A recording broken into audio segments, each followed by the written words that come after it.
लेकिन किसी गांव में एक भी डीलर नहीं है और एक ही पंचायत के दूसरे तीसरे गांव में किसी गांव में 3 डीलर हैं, 4 डीलर हैं और किसी गांव में एक भी डीलर नहीं है। जो उस गांव के 4 वार्ड के कम से कम 500 कटधारी को दूसरे गांव 4 किलोमीटर 8 किलोमीटर दूर जाना पड़ता है अंगूठा लगाने के लिए, तब पर्ची मिलता है, तब राशन के लिए जाना पड़ता है। इस तरह कई दिन दौड़ना पड़ता है और गांव के महिलाएं, बच्चे, बूढ़े इस समस्या की कठिन सामना कर रहे हैं। इस पर सुधार होगा कि नहीं? गांव में डीलर होना चाहिए कि अब एक दो बात सीधे तौर पे है कि डीलर लोगों की अब एक तरह से वैकेंसी निकल रही है जी, तो उसमें नए डीलर बनेंगे और ज़्यादातर जगहों पर सप्लाई जो है आपूर्ति व्यवस्था ठीक होगी। जी। दूसरी बात आप जो कह रहे हैं कि इसको ले करके पहले से जो अव्यवस्था है जी। तो ये अभी एक बड़े पैमाने पर वैकेंसी निकलेगी जो इससे दुरुस्त हो जाएगी। जी सर, तो 2024 बढ़ना के तय है। 2024 की लोकसभा में आप भारतीय जनता पार्टी को किस प्रकार आप सत्ता से हिला पाइएगा, चूंकि उनके पूर्ण बहुमत है और आपकी एक छोटी सी पार्टी है? देखिए, जनता से बड़ी कोई ताकत नहीं होती है, जनता के बहुमत से ही सब चीज़ें बनती है। तो आज जनता जो है वो पूरे तौर पे भाजपा के खिलाफ है। आज जो देश में लड़ाई चल रही है वो जनता बनाम भाजपा की लड़ाई हो गई है। देश में आज जो लड़ाई है किसान, मजदूर, छात्र, युवा बनाम कंपनी राज की लड़ाई हो गई है। तो उस कंपनी राज का प्रतिनिधित्व करने वाली जो भाजपा है उसका तो राज खत्म होने वाला ही है। यह बस चुनाव का इंतजार है। सर, 1-2 सवाल हमारा भी हैं आपसे कि बिहार में नल जल योजना जो सरकार के द्वारा लगाया गया है, लेकिन धरातल पर पूरे बिहार में बहुत ही कम जगहों पर नल जल योजना चालू हैं, बाकी सब फेल हैं। इस पर क्या कहेंगे? नल जल योजना में कुछ गड़बड़ियां हैं जी। तो अब वो लोक स्वास्थ्य अभियंत्रण विभाग में जी।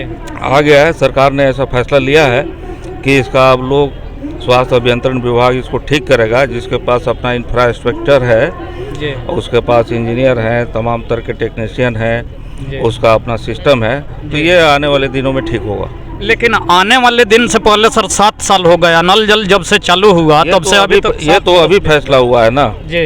ये तो लोक पहले वो पंचायती राज के अधीन था। हाँ। अब तो ये पूरे तौर पर लोक स्वास्थ्य अभियंत्रण विभाग के अधीन अभी आया है, तो चीज़ें पटरी पर आ जाएंगी। एक और समस्या है जो पूरे बिहार की हैं, जो गरीब और मजदूर किसान से हैं, जो सरकार के द्वारा राशन दिया जाता है 1 यूनिट पर 5 किलो और डीलर के द्वारा 1 यूनिट पर 1 किलो काट कर दिया जाता है। जिसके घर में 4 यूनिट हैं तो उसको 20 किलो मिलना चाहिए, तो डीलर के द्वारा 16 किलो दिया जाता है। उसमें घटलौते तौल भी हैं। इस पर सर क्या कहेंगे? इस पर तो बहुत एक तरह से कहा जाए कि जो बात जितना कह रहे हैं उतना नहीं है जी। लेकिन जहाँ जहाँ डीलर लोग गड़बड़ी करते हैं, जहाँ जहाँ एमओ और सप्लाई इंस्पेक्टर गड़बड़ी करते हैं, उस पर कार्रवाई हो रही है जी। और आगे ये चीज़ें और ठीक ठाक होंगी। मजदूरों, छात्रों, नौजवानों, बौद्धिक तबकों, वकील, पत्रकार, सबके अधिकारों में कटौती हो रही है। तो पूरा समाज आंदोलित है और इसके लिए कम्युनिस्ट पार्टी माले जो है वो तमाम तबकों के साथ उनकी लड़ाई लड़ रही है। तो ऐसी स्थिति में एक संभावना तो ये है कि भाकपा माले एक बहुत बड़ी कम्युनिस्ट पार्टी के रूप में आगे बढ़ेगी। ये वक्त की भी मांग है क्योंकि इतिहास में कम्युनिस्ट ही फांसीवादी ताकतों का, हिटलर का एक तरह से सत्यानाश करने वाली ताकत जो है वो कम्युनिस्ट पार्टी ही थी। तो यहाँ भारतीय परिस्थिति में मोदी का जो फांसीवादी शासन है वो कम्युनिस्ट पार्टी माले ही ख़त्म करेगा, पूरी जनता ख़त्म करेगी। 27 लाख एकड़ ज़मीन है जो गरीबों के लिए बांटने योग्य है, जो बड़े बड़े लोगों के अधिकार में है, जिसमें से 19 लाख एकड़ ज़मीन बांटी जा चुकी है। बाकी की सर ज़मीन कब तक बंट पाएगी? क्या आपको लगता है कि इस सरकार से उम्मीद रखे जनता?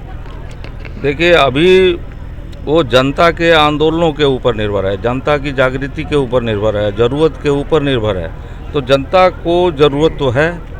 बहुत सारे जो वास भूमि विहीन लोग हैं, जो सड़क के किनारे की ज़मीन पर, रेलवे की ज़मीन पर बसे हुए हैं, उनके घरों पर बुलडोज़र चल रहा है। तो निश्चित रूप से भूमि सुधार की मांग वो तेज होते जा रही है। तो इस लिहाज से इसको तो बढ़ना है और कम्युनिस्ट पार्टी इसका माले नेतृत्व कर रही है। सर सेकेंड लास्ट सर आपसे है सवाल कि अखिल भारतीय खेत और ग्रामीण मजदूर सभा सर एक ये 7वां बिहार राज्य सम्मेलन है, इसको ग्राम में रखा जाना चाहिए लेकिन डिस्ट्रिक्ट में क्यों? देखिए ये स्टेट कॉन्फ्रेंस है और गांव में इतना बड़ा इंफ्रास्ट्रक्चर नहीं है कि एक साथ इतने लोग बैठ करके और मीटिंग कर सकें, तो इसको किसी न किसी शहर में ही करना पड़ेगा। लास्टली सर आप जनता को क्या कहना चाहेंगे इस कार्यक्रम के माध्यम से, आप अपने संदेश क्या देना चाहेंगे? इस कार्यक्रम से तो हम लोग यही संदेश दे रहे हैं और बिहार के गरीब संदेश दे रहे हैं, जो डेलीगेट आ रहे हैं, जो बोल रहे हैं कि भारत में जो नफरत की राजनीति है, जो कंपनी राज चल रहा है, इसके खिलाफ पूरे गरीब हुंकार भर रहे हैं और अडानी अंबानी की सरकार को अब ख़त्म होना है, मोदी की सरकार को ख़त्म होना है।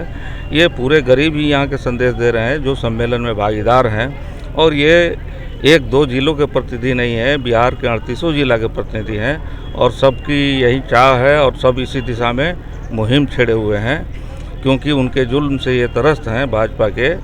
तो निश्चित तौर पे यही संदेश है कि गरीबों का ये हुंकार है कि अडानी अंबानी की सरकार नहीं चलेगी, मोदी की सरकार नहीं चलेगी और 2024 में उसको जाना होगा। यही है। चलिए आपको भी कुछ पूछना है। चलिए बहुत बहुत धन्यवाद, आप अपने कीमती समय देकर हम लोगों के चैनल में कुछ बातें बताए।